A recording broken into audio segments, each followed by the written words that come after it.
What God has in front of you is more fulfilling than anything you've seen in the past.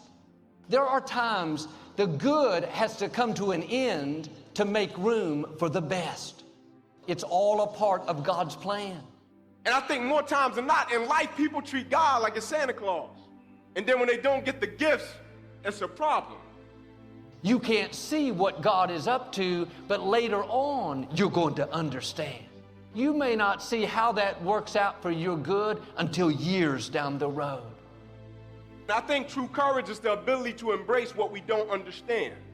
Even though I don't like it, I can still trust God even though I can't trace God.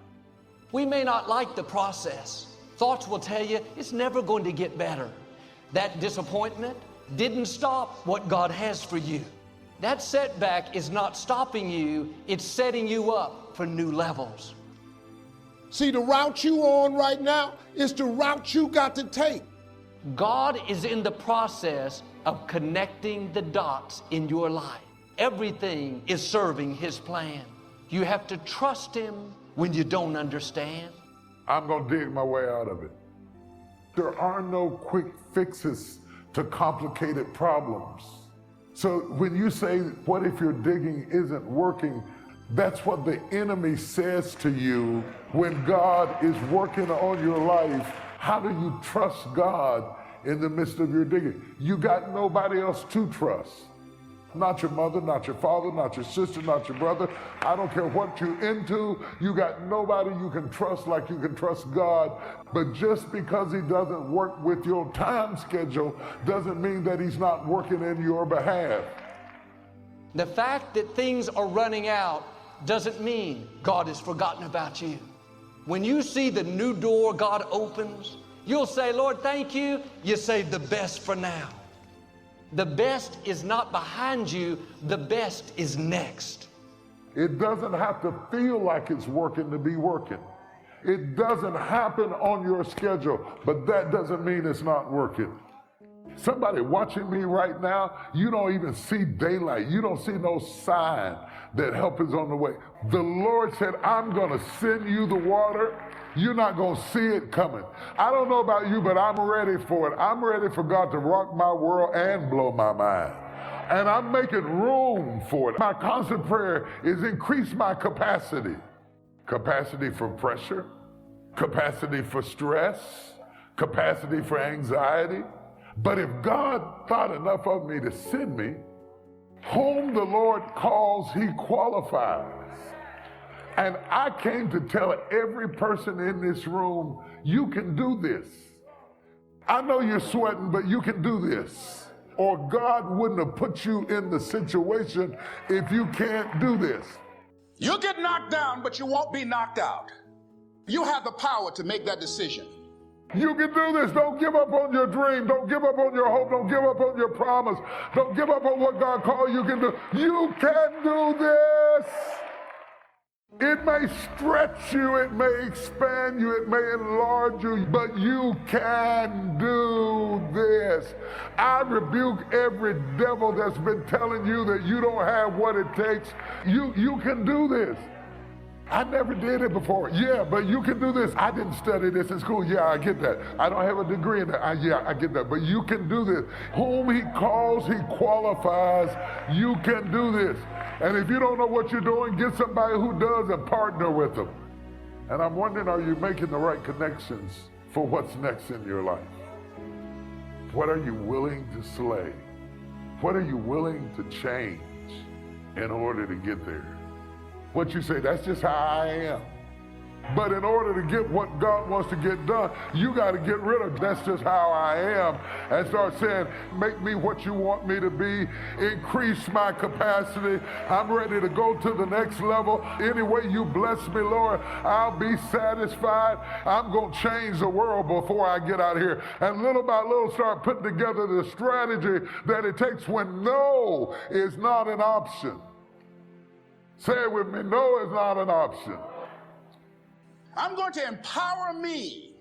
And all of these things that are happening to me right now, they're just temporary inconveniences. I learned that the race is not given to the swift, but to him that endureth to the end. I I learned that speed for a moment doesn't really mean progress.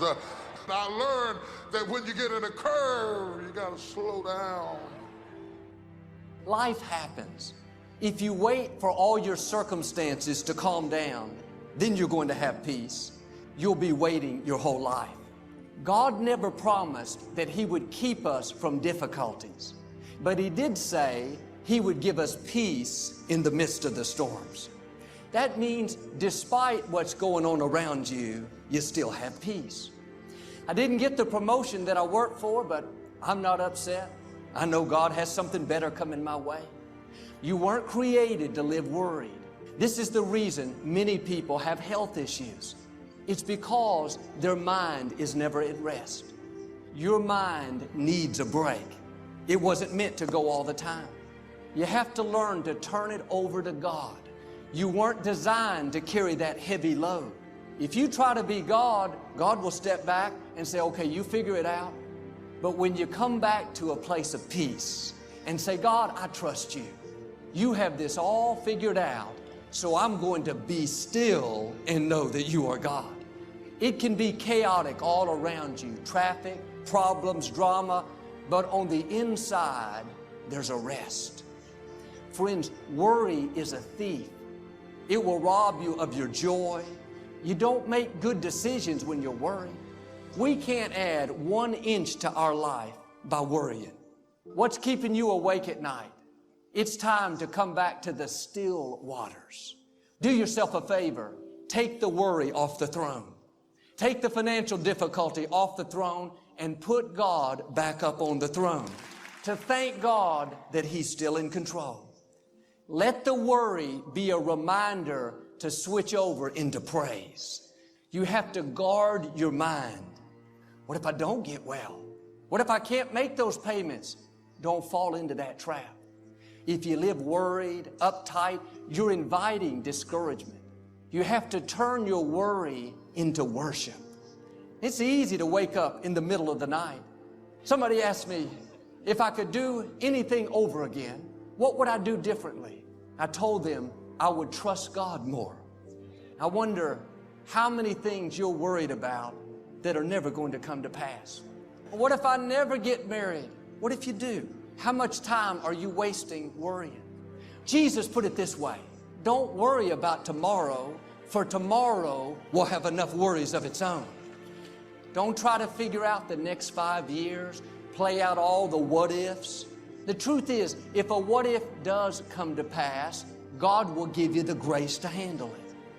We may not know what the future holds, but we do know who holds the future. Today is a gift. Many of the things you're worried about are not going to happen. And sure, we should plan, we should use common sense, but at some point, you have to turn it over to God. It's very freeing when you learn to turn things over to God. Really, it's important every morning. You should start the day off in peace. Look at the sunrise. Breathe in God's goodness. Thank Him for His blessings in your life. This is one of the main ways we show God we're trusting Him, by staying in peace. You're stable, you're consistent, you're in the rest of God.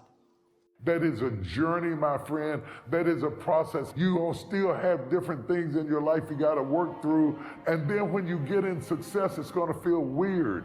But when you get in success, sit in it anyway. Eventually, you're going to begin to wear it, and it's going to become you. It starts out foreign. It works its way to familiar. You're going to win if you don't quit. You're going to get comfortable if you don't quit. It takes a while to own it. And part of the biggest problem is the fear that it won't last. And that's not just money. That's love. That's relationships. We live with the fear that it won't last. It's mine. I've really earned it. That's why it's important that it not be given to you. Because if I give it to you, I can take it from you.